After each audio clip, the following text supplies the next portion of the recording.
Je vous en prie, monsieur et madame Ngassa, Karine et Serge. Serge avec un S, je tiens à le préciser. Bonsoir à vous. Bonsoir. Alors Serge, vous êtes chocolatier et planteur de cacao. Oui. Vous avez surtout un parcours atypique. Oui. Expliquez-nous un petit peu. Alors, je suis camerounais, je suis né au Cameroun. J'ai eu la chance de travailler pour Médecins sans frontières. Et puis ensuite, on s'est rencontrés en mission, tous les deux. Coup de foudre ? À fond. Bon, vous passez les détails, bien sûr. Et puis... Vu l'heure, oui. Oui. Hein. Et puis ensuite, voilà, on a décidé de s'installer. Et puis on a eu 2 enfants magnifiques.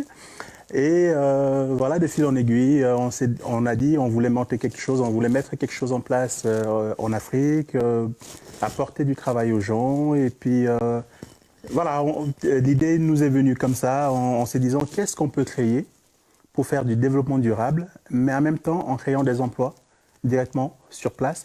Et n'est pas juste apporter, voilà, donner la possibilité aux gens d'avoir un emploi. Et vous avez choisi dans un premier temps le cacao ? Dans un premier temps, oui, on a longuement réfléchi, surtout parce qu'on a commencé par réfléchir sur planter le maïs. On s'est dit non, le maïs c'est sur 3 mois. On a réfléchi par planter, voilà, les plantes qui mettaient 3 mois pour produire la tomate, etc. Après, on est arrivé sur le sujet du cacao. Le sujet du cacao nous intéressait particulièrement parce que ce sont des arbres qui vivent très longtemps. On est quand même sur une longévité entre 50 et 70 ans. Et puis, l'arbre peut produire pendant 35 ans en croissance et puis après en décroissance. Et cependant là, on s'est dit avec mon épouse que c'était quelque chose qui pouvait... On crée un emploi, mais pendant 30 ans, on peut accompagner les gens. C'était ça le plus important. Voilà. Les gens peuvent travailler avec nous pendant toutes ces années-là. Karine, le monde du cacao, c'est quelque chose qui vous était familier ? Pas du tout. Moi, je suis de formation infirmière. C'est pour ça qu'on s'est rencontrés là-bas. Maintenant, comme je suis originaire de Suisse, c'est vrai que le Cameroun étant le 4e, enfin maintenant 5e producteur mondial de cacao, et le pays de la Suisse étant quand même un pays du chocolat.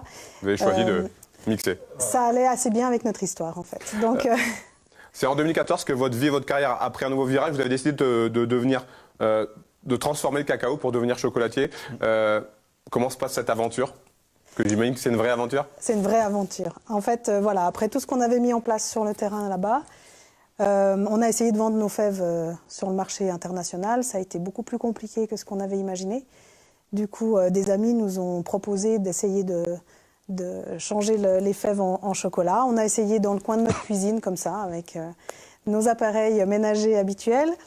On a fait goûter autour de nous quand on a réussi à enfin couler une tablette. Et on a été tellement plébiscité sur le goût des tablettes que ça nous a beaucoup encouragés à se lancer dans l'aventure. Et vous avez donc lancé une marque, la marque Cocoa Valley, basée à Villaz, en Haute-Savoie. C'est là où vous vivez ? Presque. Presque. Comment se passent les premiers mois là, de cette entreprise ? Extraordinaire.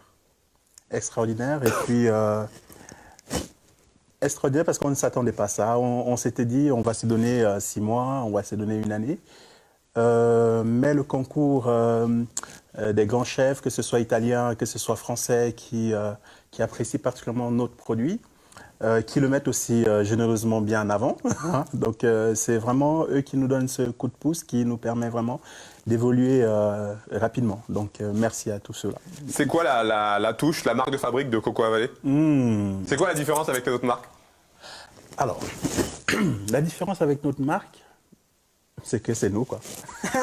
Non, c'est tout ce côté de pouvoir garantir une faible torréfaction séquentielle qui doit apporter des notes aromatiques qui sont spécifiques à nos fèves. Il faut dire que la partie qu'on n'a pas vraiment le temps de vous expliquer ici, c'est que avec l'aide d'un ami qui travaille dans le métier, qui est aviateur, aéronautique, merci. Et puis, du coup, il nous a donné un coup de main pour la conception de nos bacs de fermentation. Donc, ce qui nous permet vraiment d'optimiser les notes aromatiques de nos fèves. Et puis, ici, on peut vraiment les mettre en valeur grâce au travail que nous avons fait en amont avec une autre entreprise italienne pour aller rechercher les notes spécifiques de cette fève et pour avoir un chocolat d'exception, tout simplement. Alors aujourd'hui, vous avez donc un atelier magasin où vous vendez vos produits, Oui. une large gamme de produits, mais vous travaillez également avec des professionnels du métier comme des chefs. Oui. J'imagine qu'il y a énormément de fierté là, Oui. d'en être arrivé là. Oui. Ah oui, vraiment. C'est vrai qu'on a des grands chefs qui nous ont fait confiance depuis le début. Il y a Thierry Cour à Grenoble qui a décidé de changer sa gamme de produits en utilisant nos palais spécifiquement.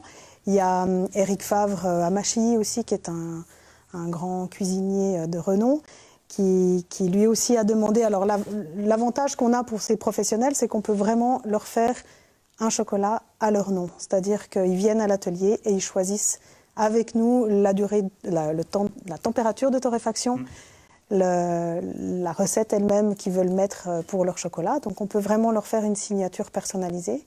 Et ça, pour eux, c'est un cadeau parce qu'ils n'avaient jamais l'occasion de pouvoir travailler la fève et aller jusqu'à cet aboutissement-là.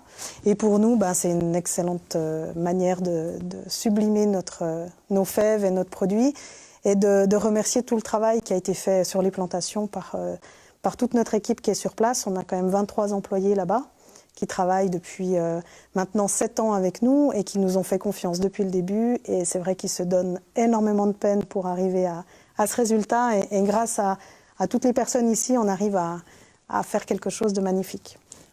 Je peux juste...